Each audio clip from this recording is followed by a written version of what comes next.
Catholic priest, an Orthodox priest, and a Lutheran pastor are stuck on an island. They find the genie, and the genie tells them, "I will grant each of you one wish."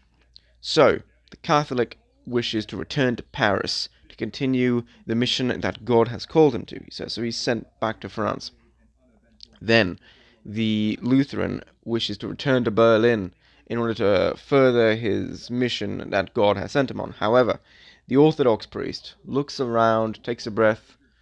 "Can you send both of those guys back here?"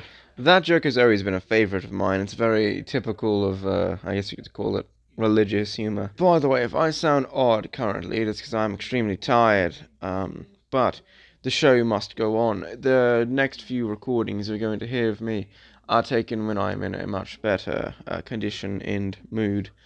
Right then, roll the intro.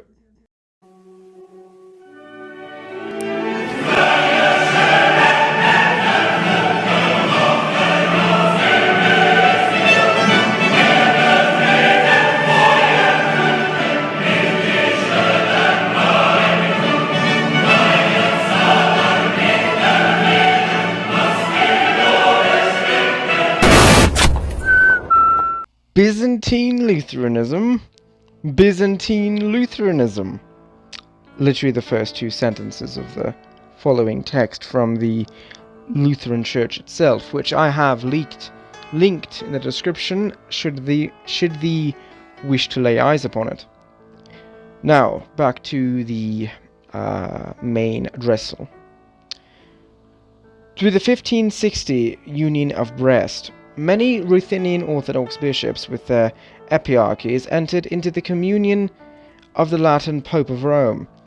They did this with the understanding that they and their successors would always be able to preserve their distinctive Eastern customs, such as married clergy and priesthood, as well as the use of the Byzantine rite for worship in a language understood by the people. The Ukrainian Catholic Church became and remains the heir of this 1596 union. The region of Galicia in Eastern Europe, now part of Ukraine, inhabited mostly by ethnic Ukrainians, was a part of the Austro-Hungarian Empire until the end of the First World War. After a few years of regional conflict, Galicia came under the jurisdiction of a newly reconstructed Polish state. Soon thereafter, under pressure from hierarchy of the Polish Roman Catholic Church, in collusion with the Pope, the Stanislav Eparchy of the Ukrainian Greek Catholic Church in Galicia began to undergo an imposed Latinization.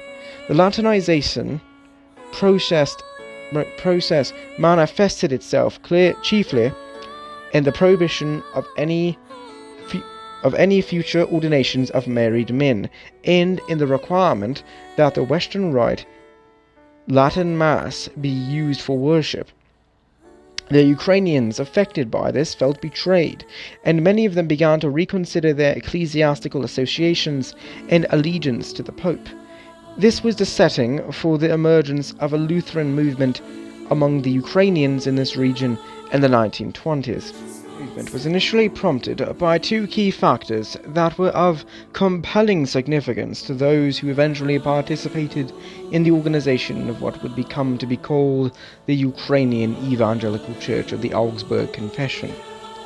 Number one, a desire to retain an Eastern liturgy for worship and not to be forced into using a rite and language that were both culturally foreign and linguistically incomprehensible to the Byzantine Slav inhabitants of Galicia. Number two, a rejection of arbitrary episcopal and papal authority, especially in matters pertaining to long-standing local and regional liturgical practice, which reflected in a lack of respect for the conscience and faith needs of an entire people. In 1933, the Divine Liturgy of the Ukrainian Evangelical Church of the Augsburg Confession, a Lutheran order of service in tradition of the Byzantine Rite, was published in Stanislav, now Ivano-Frankivsk, kurva. Okay, I'm going to try and pronounce this. Be warned, я не українець, you know. So, извинит за украинецки. Let's see. Ivano-Frankivsk. Ivano-Frankivsk? Maybe? Hopefully? Yoj, bože moj. Bože gospode. Okay. Changing topics from the city now, going back to the original text. The publication and use of this service, as revised in accord with the evangelical principles of the Lutheran Reformation, was one of the most visible manifestations of the unique spirit and character of this new church body. In the 1933 Evangelical Ukrainian Service Book, in which the Ukrainian Lutheran liturgy first appeared, was edited by Reverend Theodore Yarchuk, I think.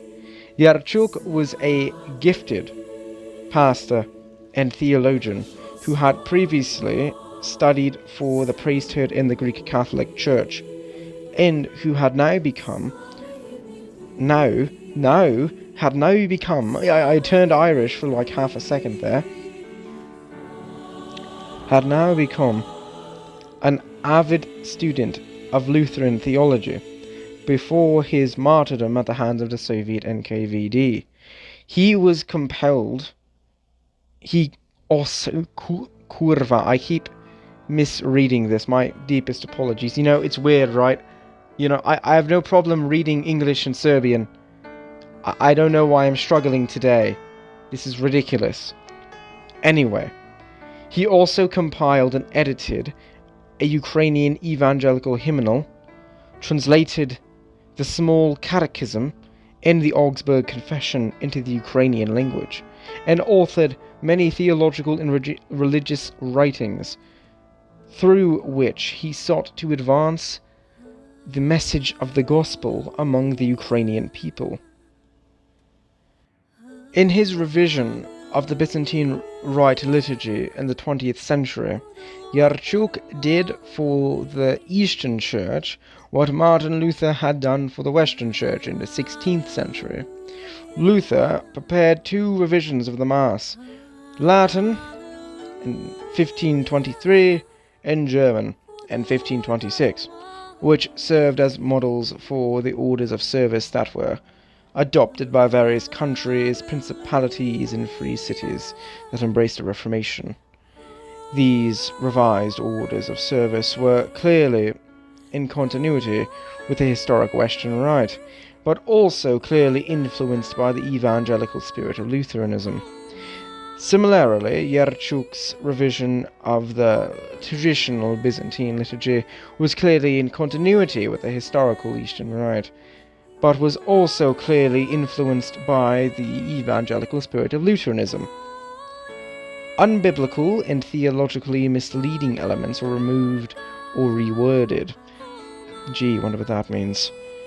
Unnecessary repetitions were eliminated. Does that mean that they probably removed the Gospel di Pomiloi being used, huh? We'll have to see when we get to the actual liturgy. A rite of public confession and absolution was included. Metered hymns and other elements designed to encourage a greater level of congregational participation were added. In 2010, St. Vladimir's Seminary Press published an English translation of a book by Thomas Pott, a Belgian Eastern Catholic scholar, entitled Byzantine Liturgical Reform, a study of the liturgical change in the Byzantine tradition. The publisher's description of the book states, I suppose I should be doing a Dutch accent for Thomas Pott, shouldn't I? Let's try it, just for fun. In the first part of this work, Thomas Pott demonstrates the deliberate liturgical reform as distinguished from the organic, spontaneous development and liturgical tradition is nothing new in the Byzantine Rite. And the second, he examines 4 examples of reform, describes the liturgical and religious context of each, and focuses on theological rationale, underlining each case. I don't know why I made him have botulism and that terrible Dutch accent as well, but I suppose it's part of the character of an old Western European man. Number 1.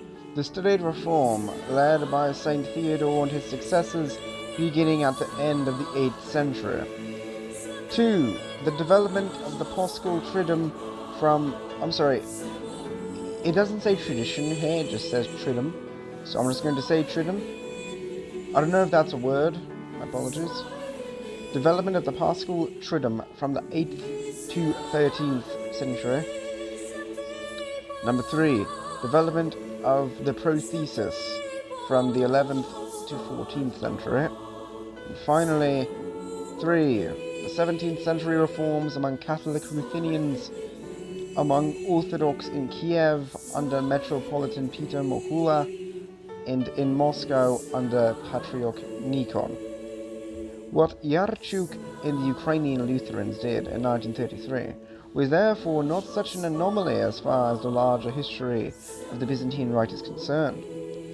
Byzantine Rite Lutherans would not expect their friends in either the Eastern Orthodox Church or the Greek Catholic Church to agree with them on all the finer points of their theology, or with the liturgical reforms they would seek to implement under the influence of their distinctive Lutheran beliefs.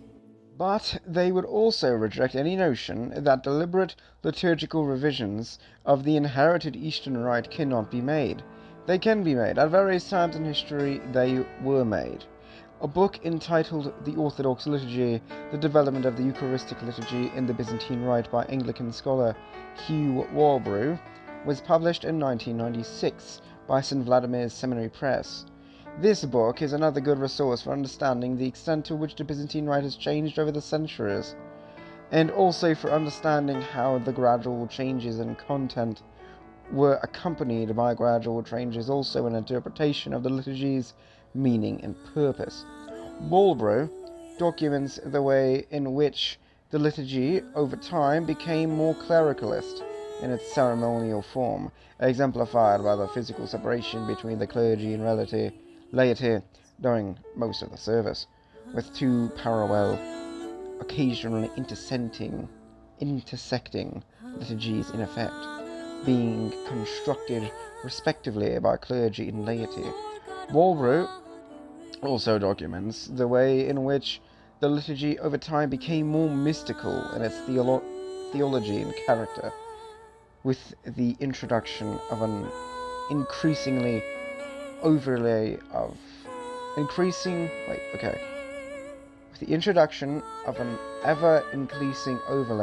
of multi-sensory ceremonies, and with the setting forth of elaborate allegorical interpretations of these various ceremonies that made little distinction between the essential and inessential components of the service. Walbrew points out that in character of the liturgy at the time, St. John Chrysostom, after whom the traditional Byzantine Rite is named, were quite different from this. In his chapter, The Eucharist at Constantinople in the time of St. John Chrysostom, who was bishop in that city in the late 4th and early 5th centuries, Walbrew notes that from his sermons preached in the capital, we can form some impression of the Eucharist there in that time, while scattered literary references and the results of archaeological investigates enable us to find the place, enable us to place the liturgy in its architectural setting. Right, now I'll be getting into the service. So let's switch pages. The Divine Liturgy for the use of the Eastern Rite Lutheran congregations, as appointed for ordinary Sundays. The author's revision of the Lutheran version of the Divine Liturgy was first published by the Ukrainian Evangelical Church of the Augsburg Confession in 1933, and that was republished in a slightly modified form from the Ukrainian Lutheran Church in 1998. It is not exactly the same as what is used in the Ukrainian Lutheran Church today, even beyond slight changes in nuance or idiom that may arise. The process may arise through the process of translating from Ukrainian to English in comparison to the standard Divine Liturgy, which is currently used in the Eastern Orthodox Church and Eastern Catholic churches. It is a bit more conservative and stores a few things that Yarchuk omitted. Yet it follows the basic contours of Yarchuk's revision, and respects the editing judgments of the Yarchuk revision. This version is adapted for the use of Eastern Rite Lutheran congregations in America, if such a thing would ever come into existence. Good sirs, I might be Orthodox and not Lutheran in the slightest, but I will not be saying these prayers, as I feel it might be disrespectful to the Lutherans for having a simple, random Orthodox man such as myself saying the whole liturgy. So instead, we will be reading from the top, and I'll be saying none of it.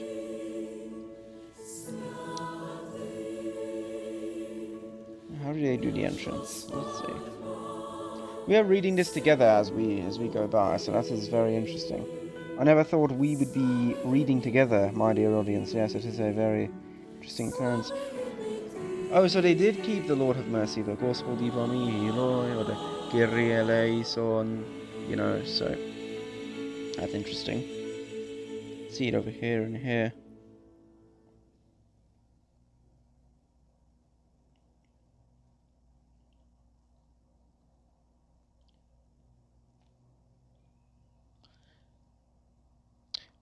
I could see that it is a bit similar to, the actual Divine Liturgy. It's interesting to see, though, like, it's an odd thought.